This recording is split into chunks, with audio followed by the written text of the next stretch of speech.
Today we're going to take a look at how to create a simple invoice in the Connect Designer module. That is to say, we're going to create an invoice that has one or more pages where each of those pages can have different headers and footers. Because let's face it, most of our customers do invoices with our software and do it for the print output, even though some of you are doing email and web, which we'll explore in other videos, of course. But right now, we want to take a look at the invoice, kind of the number one question. How do I do different headers and footers? And we're going to do that. So let me start by opening just a basic invoice data mapping configuration. And then I'm just going to create a brand new blank print template with nothing changed, just basic letter, because it doesn't matter. Like if you had a legal size document, you'd do legal, and you'd have different size backgrounds or images or PDFs to put in there. But the concept is the same for everyone. In my case, I have 3 different images here, and these images are one full page background, one for the header and one for the footer, and we're going to use that either or depending on the position that we're in. And the way that the various positions work inside of Connect is through the use of master pages. A master page is essentially a one page that goes in the background of your main text flow, which is the print content. You can have more than one master page with different static and variable elements, and you can control which master page is used where by going in the sheet configuration. And the sheet configuration here by default will have the same master page for all the different positions. But if I uncheck that, we can see the power that we have, which is for each position, single sheet, meaning there's no overflow. And then during overflow, the first, middle, and last sheets, we can have different master pages. We can also have different media, so a different page color or page type or weight inside of your printer. And you can also tell it to allow content on either just the front, just the back, or both, if you're doing duplex. So this dialogue is a pretty interesting one. We'll get back to it in a second, but right now what we want to do is to go and create the master pages. So the first one that we'll do is the single master page. And I'm just going to add the background page to it. And the background page, so the full size one. And all I need to do is to tell it to be at the 00 coordinates. So it's going to be at the top left of the page. And then it's already the right size, but let's say it was bigger. So if you have a PDF that's much larger than this size, you could simply set it to 100% width, and it'll adjust the height automatically. Don't worry about it. And this gives me a background.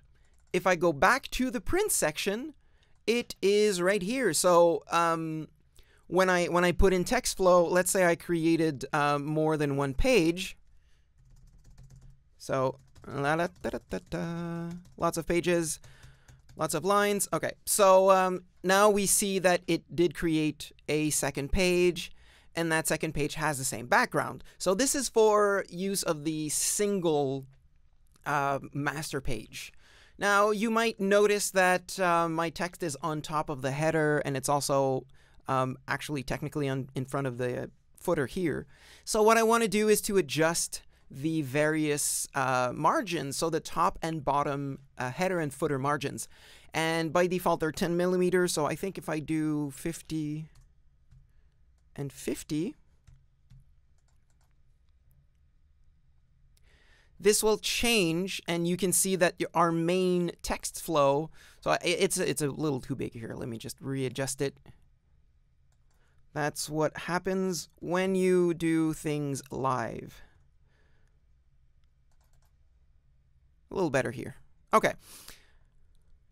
So the purple margins inside of my text flow show that the text, the main text, so any detailed table, any paragraphs, any images that you put inside of the main text flow will not go over that header or that footer. Okay, and now let's make the other master pages, which would be the first page, where I will have that same header, but I'll have a smaller footer. Because what I want to do on that first page is I'm going to want to add the header. Oh, wait, actually, it's already in here. I want to add the header right here, which again, I'm going to put at 0 and 0. And that's going to be right here. And I'm not going to add a footer at the moment. Like, you could have the pagination at the bottom, or just a line, or continued on the next page, or whatever, right here. And then if I go back to my sheet configuration and I tell it that my front, my master page front is going to be first, then going back to the section, I can see that my first page is indeed the one that has a header and no footer, and the other one is still using the other one. So back to the master pages, I do exactly the same thing for the middle pages. And now that we have this middle page, then again, we could have pagination on the top and something at the bottom, like a small footer that says continue on next page. And we will put a last master page, which will have a bigger footer, which I believe was about 30 millimeters.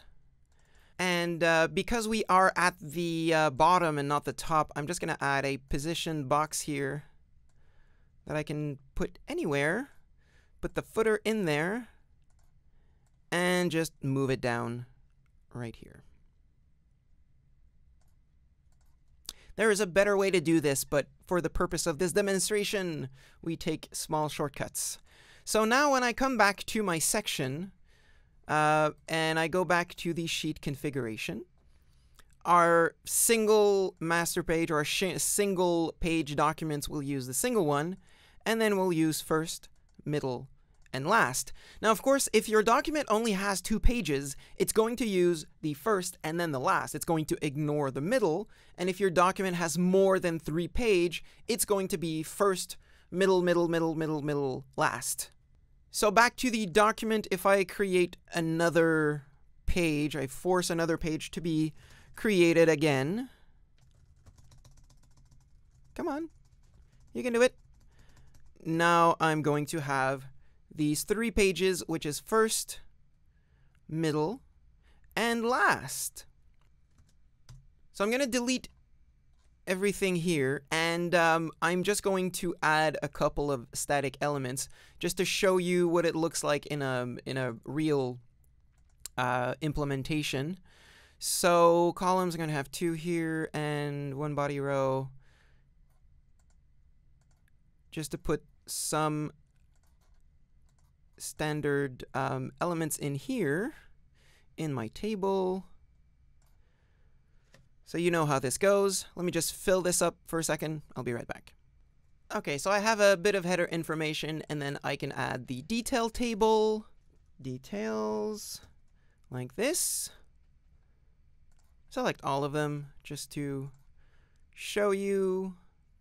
Item total, next, shading. And when I go into preview mode, then this works as expected. So we have the table with the subtotal and the transport line using, in this case, the first and last master page.